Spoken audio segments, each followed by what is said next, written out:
জুলাই ঘোষণাপত্র ও জাতীয় সনদের দ্রুত বাস্তবায়নের দাবিতে রাজধানীর শাহবাগ মোড় টানা 2 দিন ধরে অবরোধ করে রেখেছেন জুলাই যোদ্ধারা। অবরোধের কারণে আশপাশের গুরুত্বপূর্ণ সড়কে যান চলাচল বন্ধ হয়ে পড়েছে। সৃষ্টি হয়েছে তীব্র যানজট ও জনদুর্ভোগ। শুক্রবার বিকেলে সরেজমিন ঘুরে দেখা যায়, রোদ বৃষ্টি উপেক্ষা করে জুলাই শহীদ পরিবার ও আহত যোদ্ধারা ব্যানারে শাহবাগ মোড়ের চারপাশে ব্যারিকেড দিয়ে আন্দোলন চালিয়ে যাচ্ছেন শতাধিক আন্দোলনকারী। জুলাই সনদ দিতে হবে, টালবাহানা চলবে না, এমন স্লোগানে সরব রয়েছে পুরো এলাকা।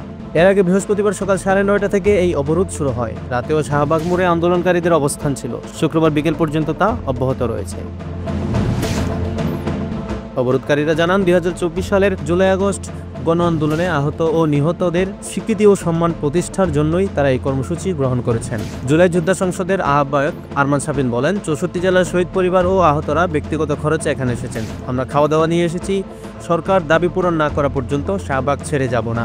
এদিকে অবরোধের কারণে শাহবাগ মোড় সহ আশেপাশের কাটাবন, মৎস্য ভবন, ইন্টারকন্টিনেন্টাল হোটেল ও শাহবাগ থানার সামনের সড়কগুলোতেও যান চলাচল বন্ধ রয়েছে। বিকল্প পথে গাড়ি ঘুরিয়ে নেওয়ায় পুরো এলাকায় জুড়ে যানজট ছড়িয়ে পড়েছে। অন্যদিকে আন্দোলনের অন্যতম সংগঠক মাসুদ রানা সৌরভ বলেন, সরকার এখনো আমাদের সঙ্গে কোনো সংলাপে বসেনি। আমাদের দাবি একটাই, জুলাই সনদ। সেটা ছাড়া জীবন গেলেও আমরা শাহবাগ ছাড়ব না।